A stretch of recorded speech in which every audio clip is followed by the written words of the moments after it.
నమస్కారం అందరికీ. Cutter Indian ఛానల్కి స్వాగతం. ఈ వీడియోని మీరు పూర్తిగా చూడండి. చూసిన తర్వాతనే మీరు ఏమైనా కామెంట్ చేయాలనుకుంటే చేయండి. కానీ మధ్యలో వరకు చూసి అంటే అడ్డమైన కామెంట్స్ అయితే పెట్టొద్దు. దయచేసి మీకు అందరు చెప్తున్నాను.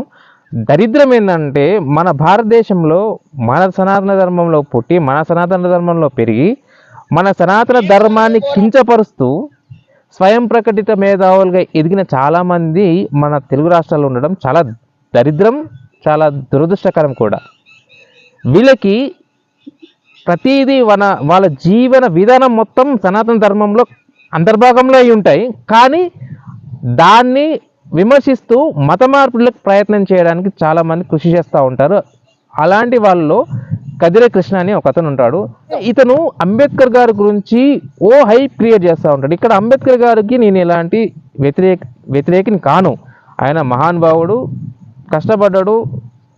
అంటే భారత రాజ్యాంగం తయారు చేయడంలో తన వంతు కృషిని చేశాడు. కానీ ఈయనకి దగ్గరుండి ఆయన వాల్యూని తీసే రేంజ్లో ప్రయత్నం చేస్తూ ఉంటారు. అది ఎలా అంటే ఒక వీడియోలో ఇతను మాట్లాడిన మాటలు చూస్తుంటే చాలా ఫన్నీగా అనిపిస్తాయి.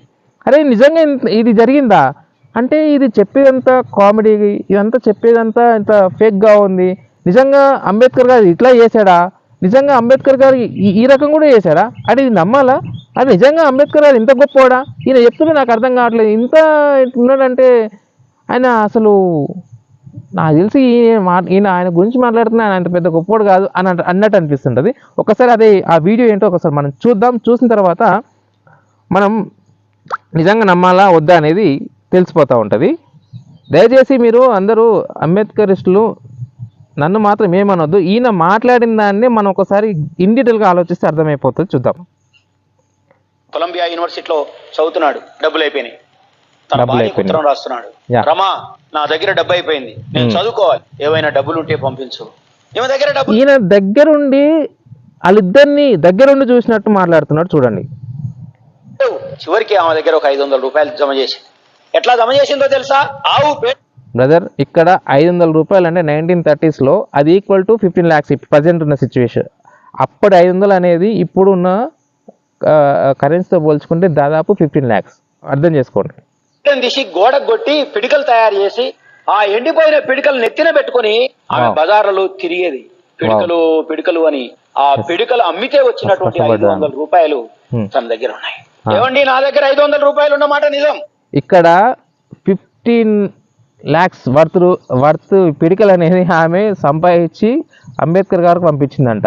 బ్రదర్, ఇక్కడ మీరు నన్ను అపార్థం చేసుకోకండి. 1930s 500 రూపీస్ అనేది ఇప్పుడు 15 lakhs ఎలా అయిందని చెప్పేసి అంటే జస్ట్ మనం ఒకసారి క్యాల్కులేట్ చేద్దాము. జస్ట్ మనం ఇప్పుడు ఏదైనా సరే గోల్డ్ తోటి మనం కంపేర్ చేద్దాం. అప్పుడు గోల్డ్ రేట్ వచ్చేసి తులం వచ్చేసి 18 రూపాయలు ఉంది. ఇప్పుడు దాదాపు 70,000 అయింది. అప్పుడు 500 రూపీస్ అంటే దాదాపు 25 తులాల బంగారం అవుతుంది. అదే 25 తులాల బంగారం వర్త్ రూపీస్ అనేది ఇప్పుడు ప్రజెంట్కి మనం క్యాల్కులేట్ చేస్తే 15 lakhs అవుతుంది అన్నట్టు. అంటే రమాబాయి గారు 500 రూపాయలు సంపాదించారంటే అప్పట్లో దాదాపు 25 తులాల బంగారం సంపాదించినట్టు లెక్క. అది కూడా పిడికలు అమ్మేసి. సో నేను ఆ రకంగా క్యాల్కులేట్ చేస్తున్నా. ఆమె పిడికలు అమ్మి 15 లక్షల రూపాయలు సంపాదించిందంట. ఇది ఎంత ఫన్నీగా ఉంది అసలు. ఓడనే చెప్తే నమ్మేటట్టు ఉందా బ్రదర్? వీళ్ళు వచ్చి మాట్లాడతారు అంబేద్కర్ గారి గురించి. ఇంత ఫన్నీగా ఎవడన్నా స్టోరీస్ చెప్తే ఎవడైనా నిజంగా అంబేద్కర్కి అంత వాల్యూ ఉంటుంది నిజంగా చెప్పండి. మన పాపకు ఆరోగ్యం బాగలేదు, నన్ను ఆసుపత్రికి తీసుకుపోమంటావా, ఈ డబ్బులు నీకు పంపించమంటావా అన్నాడు. మన బిడ్డ చనిపోతే చనిపోయింది, డబ్బు మాత్రం పంపి అన్నాడు. ఎందుకంటే నువ్వు ఒక్క బిడ్డ కోసం ఆలోచిస్తున్నావు. నేను ఇక్కడ కనుక ఈ పిహెచ్డి కంప్లీట్ చేసి బారెట్లా కంప్లీట్ చేసేస్తే రాబోయే వేల కోట్ల పిల్లల కోసం నేను ఆలోచన చేస్తా ఉన్నాను. యు స్టాండ్ ద మనీ అన్నాడు. అప్పుడు ఆమె 500 రూపాయలు పంపించింది. సోదరులారా, ఆ 500 రూపాయలతో ఆయన అమెరికాలో చదువుకున్నాడు. కానీ బిడ్డ చనిపోయింది. కొలంబియా. ఇప్పుడు చెప్పండి, నిజానికి ఎవరైనా పిడికలు అమ్మి 15 లక్షల రూపాయల వరకు సంపాదిస్తారా? మీరే ఆలోచించండి. అది కూడా ఎట్లా చెప్తున్నానంటే, వావ్, దగ్గరుండి రమాబాయి గారిని అంబేద్కర్ గారిని దగ్గరుండి రమాబాయి గారు పిడికలు అమ్మితే వచ్చిన సొమ్ము అంతా 15 లక్షల రూపాయలు సంపాదించి 500 రూపాయలు సంపాదించి దగ్గరే ఉండి కొలంబియాకు అంబేద్కర్ గారికి పంపించినట్టు. అంబేద్కర్ గారు కూడా రమాబాయి గారికి లెటర్ రాసి ఆ లెటర్ కూడా దాని దగ్గర ఉన్నారు. మీరు చరిత్రలాగా చూడండి, చరిత్రలాగానే చెప్పండి. లేదు అంటే ఇట్లా మీరు కొన్ని మసాలాలు మసాలాలు యాడ్ చేసి ఏమైందంటే మీ క్రెడిబిలిటీ తగ్గిపోతుంది, మీరు చెప్పేది ఎవడు వినడు. ఇంకొక విషయం ఏంటంటే భగవద్గీత, మీరందరూ ఇది ఒక హిందూ ధర్మానికి సంబంధించింది, అదొక హిందూ గ్రంథం అనుకుంటారు, కానీ ఆ భగవద్గీతని నిజంగా ఎవడైతే ఫాలో అవుతాడో తప్పకుండా ప్రతి దాంట్లో విజయం సాధిస్తాడు. అది ఒక మోటివేషనల్ పుస్తకం. మనిషి ఎలా బ్రతకాలి, ఎలా సాధించాలి ఒక విషయాన్ని, ఒక ఒక ఒక ఒక పని ఎలా సాధించాలి, ఒక విజయాన్ని ఎలా సాధించాలి అనేది దాంట్లో క్లియర్ కట్గా చెప్తూ ఉంటుంది. దాంట్లో అసలు భగవద్గీత చదివితే అసలు నువ్వు ఎలాంటి మోటివేషన్ క్లాసెస్కి వెళ్ళాల్సిన అవసరం లేదు బ్రదర్.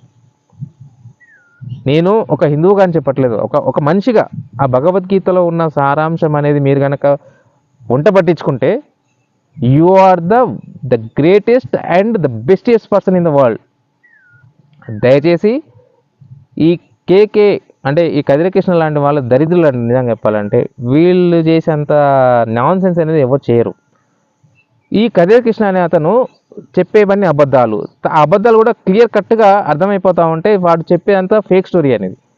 చాలా వీడియోస్లో చాలా రకాలుగా మాట్లాడాడు, కొన్ని వీడియోస్ నా దగ్గర ఉన్నాయి, దానికి సంబంధించిన వీడియోస్ కూడా ముందర వస్తాయి. కాబట్టి ఈ వీడియో కనుక మీకు నచ్చినట్లయితే దయచేసి ఈ ఛానల్ సబ్స్క్రైబ్ చేయండి.